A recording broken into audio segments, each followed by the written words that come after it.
Alrighty, YouTube, Niner Empire, what is going down? Welcome back to another video. First off, of course, Happy New Year to the Niner faithful and all the subscribers here on the channel.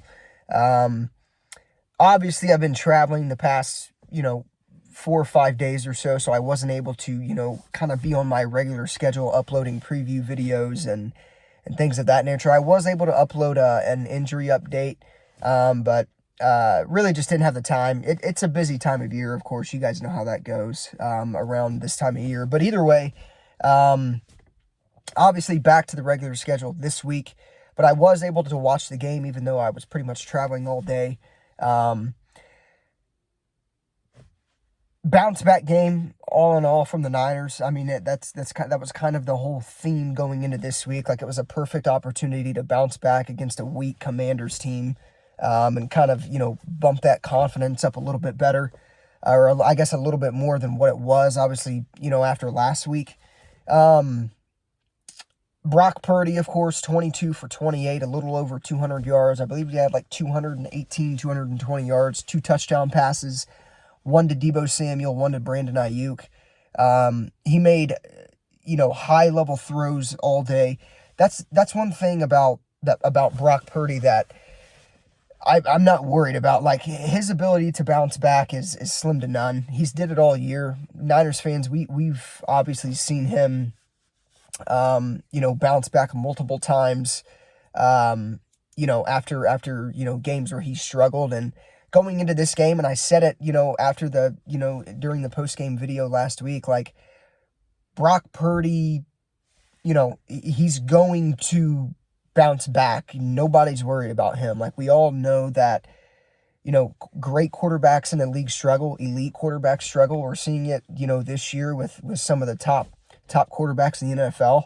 Obviously, Brock Purdy's 4-interception game, it is what it is. We move past that. And, that was a tough thing for Brock Purdy, I'm sure, but, he stayed laser focused. You could tell throughout the week, and he came in firing today in Washington. Great win all in all. It definitely wasn't our best football. Run defense was shaky, I felt like, for I guess the majority of the game. But, yeah, man, I mean, again, going into this week, like, there was no doubt in my mind that this team was going to bounce back and kind of forget about what happened last week. Really, when you look at the Washington team and going into this game, their secondary, like, I believe their starting corner, or their, I guess, ace corner, you could call it, it was Tariq Castro-Fields, who the 49ers drafted last year. I mean, if that doesn't tell you how slim they were at cornerback going into this game, I don't know what will. But, obviously Commanders were hurting in the secondary. There's not a lot to play for, for Washington. You're out of the playoffs. You're one of the worst teams in football. I would imagine Ron Rivera's probably gone after this year, just considering kind of what's transpired over the course of this season. But, yeah, man, I think, Christian McCaffrey had a pretty quiet game for the most part, which I was pretty shocked that they didn't utilize him as much as I guess I thought they would. I know he obviously suffered that calf injury, I believe it was. It's being reported that injury's minor. There's nothing to worry about there, so that's obviously good for McCaffrey's status going forward. But, yeah, I mean, Brandon Ayuk obviously had a big day. Going into this game knowing how thin Washington was in the secondary, it was really hard to not see Brandon Ayuk and Deebo Samuel in that passing game, just kind of being put on display. Like, going into the game, we knew that was going to happen. I think that's one of the biggest things that go into beating the Washington Commanders this year, and that's strictly their secondary. Now, granted, their secondary this week was obviously more weaker than it's been, majority of the season. And, like, they are hurting very badly, in their secondary and at corner and things of that nature. So, I mean, obviously we knew that, it was going to be pretty ugly for the most part. And really, in all reality, Washington was able to kind of compete with the 49ers there in the first half, I guess you could say. It was only like a what, 7 point game there for a minute, I guess, going into halftime. So, they were able to compete and make it competitive in the beginning, but obviously that didn't last long. Like, San Francisco was able to kind of put their foot on the gas and not look back. So, yeah, man, again, I definitely don't think it was the best football that the 49ers have played all season. That's without a doubt. Like, I've seen much better. The run defense, again, obviously shaky. With Eric Armstead being out, that's really kind of showing. So hopefully he's able to get back and get healthy. But, something kind of coinciding with Eric Armstead being back, it's going to help big time because the 49ers obviously clinched the 1 seed today with Arizona beating the Eagles today, upsetting Philly at Lincoln, in the Link, I guess you could say, in Philly. So that was one of the more shocking things, I think, that kind of happened in the NFL today. So obviously with Arizona beating Philly and Washington beating San Francisco, that was like I think that was the only scenario this week where the 49ers could clinch the number 1 seed in the NFC playoffs. And Kyler and obviously former Eagles defensive coordinator Jonathan Gannon, now head coach of the Arizona Cardinals, of course, go in, and Gannon's return to Philadelphia and knock off a kind of a more, I guess, they knocked off a rather disgruntled Philadelphia Eagles team. Eagles have struggled, man. Like, ever since they played San Francisco, it almost seems like San Francisco kind of took the life out of them. They've struggled big time. Their defense is not what it once was. Dallas now gets the number 2 seed in the NFC playoffs. Philly dropped to the number 5 seed. So a lot of shuffling, obviously, with the seeds. But one thing that we can count on is San Francisco not shuffling in the NFC seeds, because obviously they clinched the number 1 seed. So that's huge, man. Like the last time the 49, I'm not even going to say that, actually. I was going to say the last time the Niners clinched the 1 seed. I'm sure you guys probably know what I'm going to say, but not going to say that. Not trying to jinx us here, but the Niners have momentum. Like, getting the number 1 seed was like that was like step 1, right? Like, going into the year, you want to get that number 1 seed. It's a really competitive NFC for the most part this year with the Lions, the Cowboys, the Eagles, the Niners. The Rams obviously they were able to squeak in today.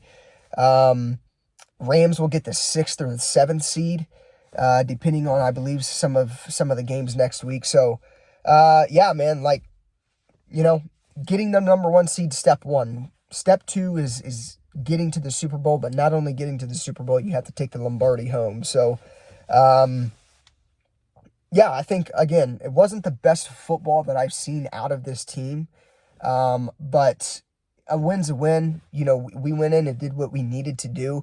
Christian McCaffrey, calf strain, minor, so that's good. I believe he went out at the beginning of the 4th quarter, maybe like at the end of the 3rd or something like that. So it didn't look serious. Like, he was with the athletic trainers and, they were taping him up and things of that nature. But I knew it wasn't serious, just kind of seeing McCaffrey on the sideline. He was kind of doing like short sprints. So I knew it was nothing serious, but obviously that guy's a robot, and we can't afford to have him be out going into the playoffs. But again, I guess, kind of going with these injuries that the Niners currently have, like Eric Armstead and Aaron Banks and, so on and so forth, all these injured players that the Niners have, this bye week is massive, man. Like, I think going into next week, knowing that the Niners have already clinched the 1 seed, I'd be shocked if the Niners played their starters against the Rams. I guess they might. I don't know. I can't really tell if they're going to or not at this point. Obviously, we'll know, more on that going into this week. But I don't know why you would start or play the starters. Like, you've already clinched the number 1 seed. I guess if you really want to, like, this game next week against the Rams, the Niners are 3-0. Or no, they're 5-0 against the NFC West so far this year. They've swept the Arizona Cardinals. They sweep the Seattle Seahawks. They've already beat the Rams once. So, next week's game is going to be a deciding factor to see if the Niners can officially complete the sweep of all of their NFC West opponents. So maybe if they really, really want to do that, they're obviously going to, play the starters. But I don't think there's a reason why you do. I think you could play some. To be honest, I would rather just elect not to play any of the starters. Again, no point. You've already clinched the number 1 seed. You get the first round bye in the playoffs. If you sit the starters next week, you're going to give them, 2 full weeks of rest before going in to the divisional round game. So, yeah, man, I think without a doubt you sit the starters. I think they probably will, but again, we'll know more about that. I don't know why you would, unless they're fighting for the number 1 seed and there's a scenario where San Francisco didn't get the number 1 seed and, they were trying to fight for it. Play the starters then, but you've already clinched the number 1 seed. No point in risking any more injuries going into the playoffs. Get these guys rested up, for an extra week by sitting them, and then obviously getting that first round bye. It's actually going to be, I guess it would be two full weeks of rest. Be this week, next, yeah. So 2-3 weeks full of rest. You might as well do that. But again, we'll see what happens with that. But yeah, I thought overall, team played great. Defensive wise, Diamador Lenore, Charvarius Ward, those guys both had picks today in crucial positions too. I believe Charvarius Ward's interception came in the red zone.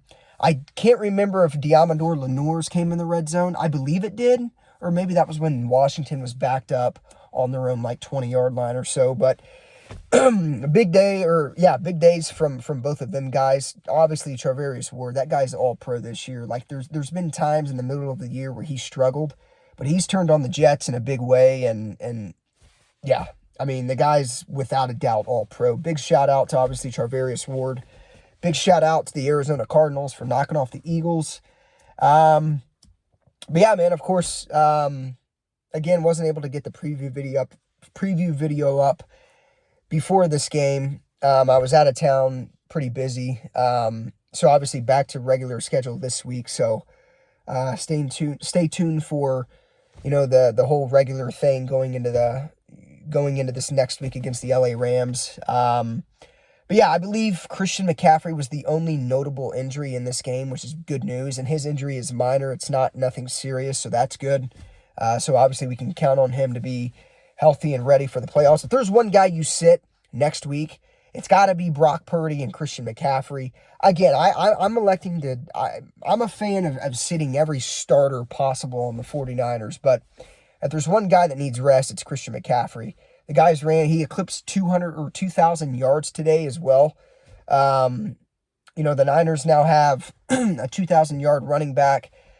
Brock Purdy's at 4,200 yards. He beat, he holds the record now for the most passing yards in a single season. Beat a 49ers franchise record with that. Past Joe Montana and past Jeff Garcia. So obviously, big shout out to Brock Purdy. That guy is, playing at such an elite level this year. Made high-level throws today as well. The sideline throw to Brandon Ayuk and then the touchdown throw to Brandon Ayuk were by far his 2 best plays today, in my opinion. Again, it's funny. It's an example of a game manager extending plays, throwing on the run, and yeah, great game manager Brock Purdy is. But yeah, again, masterclass performance by Brock Purdy. Again, there was no doubt in my mind he was going to bounce back. But yeah, so the Niners obviously have, a 4,200-yard passer in Brock Purdy, a 2,000-yard, running back in Christian McCaffrey, and then obviously Brandon Ayuk and Deebo Samuel have both eclipsed 1,000 yards on the season. Yeah, man, I mean, this squad is loaded, and this first-round bye is massive, going into the playoffs. So, obviously, job's not finished, but getting the number 1 seed is huge, and obviously having that extra week of rest is massive. Possibly 2 weeks, depending on, obviously, if the Niners elect to sit their starters for the Week 18 matchup versus the Rams. But, yeah, man, again, great performance through in and throughout, offense, defense, both sides of the ball. Niners win. Big 27-10 in Washington. Let me know what you guys think of, obviously, this win in the comments down below. Back to regular schedule this week, so stay tuned for, obviously, more videos going into this Rams week. One more win over the Rams, and we've completed the full sweep of the NFC West. So, obviously, we'll see if the starters end up playing or not going into this week. But, yeah, with that being said, as always, go Niners. Big win today, of course. Clinch the #1 seed. That's massive. But, yeah, go Niners. As always, I'll see you guys in the next one.